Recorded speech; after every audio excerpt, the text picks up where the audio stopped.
It's time again for The Insiders with Chuck Chvala and Scott Jensen, sponsored by the Wisconsin Counties Association and the Tommy G. Thompson Center on Public Leadership. Hi, I'm Scott Jensen, former Assembly Speaker. And I'm Chuck Chvala, former Senate Majority Leader. And we're the Insiders. And this week we're talking about some of the most insider topics of all, which is control of the state legislature and the United States Congress. So first of all, let's start with the legislature here in Wisconsin. We have new maps that are supposed to produce a dead tie in both houses of the legislature. Incredible sums of money being spent. I've never seen so many races that are within the margin of error in all these legislative races across the state. How do you think it's all going to turn out, Chuck? Well, in the Senate, in the state Senate, I think that there are only 4 competitive seats, all of which would be Democratic takeaways. There are only 2 where there are incumbents. And by the way, the 2 where there are not incumbents look to be slam dunks for the Democrats. That's Chris Alfheim up in the Appleton seat and Jamie Wall up in Green Bay. To give you an idea of how afraid of that seat the Republicans were, they had 3 incumbents in that seat, and none of them ran in that seat. One of them actually went to run against another Republican just to avoid having to run in that seat. So those 2 are slam dunks. On the Sarah Kieski seat, which has Sauk, Richland, Columbia County, and dips into Dane County, Sarah Kieski, I think, is poised to defeat Joan Baldwin. I think that seat has had a tremendous Democratic tilt now. And I think that it doesn't look like Joan Baldwin has come up with very good ads. So I think that Sarah Kieski, and what I'm hearing is that that one looks like it's going to go in the Democratic direction. I know Republicans feel differently about that. Finally, on the Jody Havish-Sinekin race, that is a seat that is on the margins Republican, but she has had a really good run. She ran in 80% of that seat in a special last year. Her Republican opponent, who is an incumbent, as Joan Baldwin was in the other race, Dewey Strobel, only has been on the ballot in 10% of the district. It's a disadvantage. It's also including a lot of those Milwaukee suburbs that are gradually going more blue, and suburban women will be responsive to abortion. So there's and of course, I'm a Senate, former Senate guy, so that's my emphasis. On the Assembly, rather than taking all of the individual races, let me just say that there are a lot of races that Democrats could win that could get them to 50 or even 51 votes. Problem is, they're running against some people like Todd Novak and Dean Calford, who's come back, who are in seats that should be Democratic, but they are also very strong candidates and have high name recognition. How tribal are we this year? That's a big question. I would predict on the Senate, the Democrats win all 4 seats. They get to 15, so it'll be 18-15 Republican. In the Assembly, I predict somewhere between 47 and 49, with an outside chance of 50 if Kamala wins a little bit bigger than 1%. But I would say 47 to 49. And then we can talk about Congress too. Scott? Well, let's just stick with the legislature for a second. So in the state Senate, the Democrats need to pick up 6 seats to take the majority. That's out of reach. They get 2 for free under the new maps, I would argue. And then they've got they've got a couple other races that are up for grabs. My guess is that in the state Senate, that the question is, will the Republicans lose 2 seats or 3? The Democrats, in order to stick on their plan to get the majority in 26, got to get 3 or more in this cycle, and then get 3 or more in the next cycle.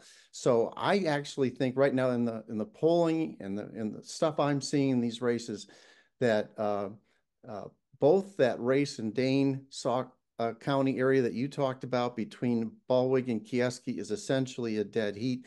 The race in suburban Milwaukee is essentially a dead heat. The polling comes back and you're talking about tenths of a point difference between candidates, so the polling's not that good. It just means it's too close to call. The presidential races could actually, with the turnout that's causing, could determine who wins those 2 state Senate seats in Wisconsin. But the Republicans will come back in control of the state Senate. In the state Assembly, the Democrats need to win 15 seats. So the Republicans have 64. They would have to shed 15 seats to get down to 49. I think you can see the Democrats getting 10 or 11 of those. And a bunch of these races are going to be decided by 300 or 400 votes. And again, I think the presidential race will influence that, but I don't see the Democrats running the table and winning like 15 of the 15 possible seats that are out there for them to take the majority. So I think that is unlikely. In a wave election, I think they could do that. But in an election where the top of the ticket is going to be essentially 50-50, I don't think that's going to happen. I think the Republicans will come back with something like 53 or 54 seats in the state assembly.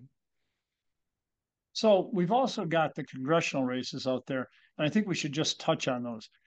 There are some absolutely solid seats for Republicans and Democrats. So the only ones that could arguably be in play would be, number one, the Van Orden seat, which was held by a Democrat and is somewhat better than it was. Van Orden has had some problems with his personal behavior in D.C., and he has a strong candidate against him. There's a lot of money being spent by the Democrats.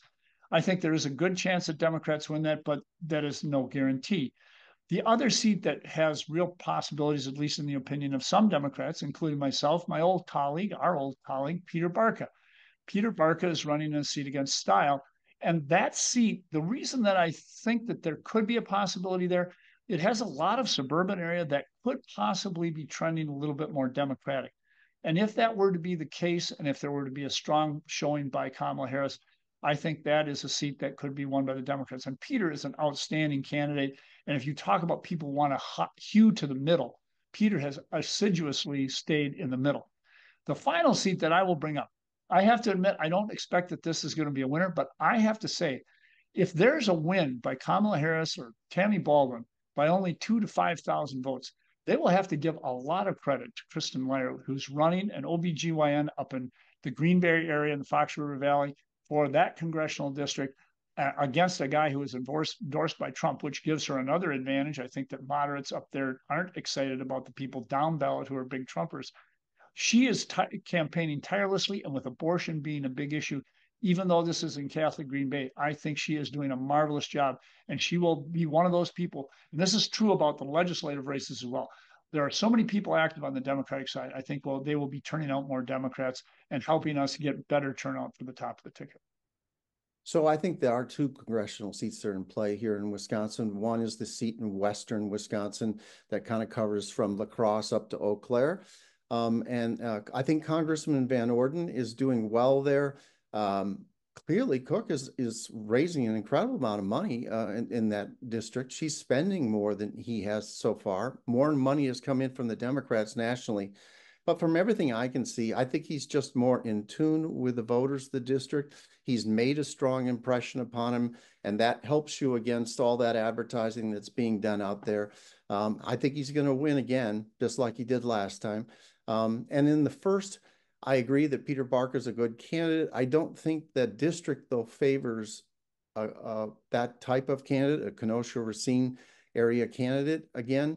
If they'd run a candidate in the suburbs of Milwaukee, that might have helped them make inroads there. But that territory and everything I've seen is really very much Style territory. And Congressman Style has done a really good job working in his district, almost sort of like Congressman Sensenbrenner used to work at the district I lived in, where I swear there was a town hall meeting every 3 weeks. So Style has worked that district very, very hard, very good in constituent relations. Two good candidates, but I think Styles clearly going to return, and he will win by a larger margin, I think, than expected. So that's the lineup for a lot of the down ballot stuff. It could be interesting. And as Scott pointed out, I think the one thing to take away here is, especially in the Assembly and in Congress, but also in the state Senate, if the top of the ticket goes dramatically one way or another, if Trump collapses or Kamala Harris collapses, that will have a dramatic impact, which will impact their party below them as well. No bets will be taken this week. We'll see you next time. You've been listening to The Insiders with Chuck Chvala and Scott Jensen, sponsored by the Wisconsin Counties Association and the Tommy G. Thompson Center on Public Leadership.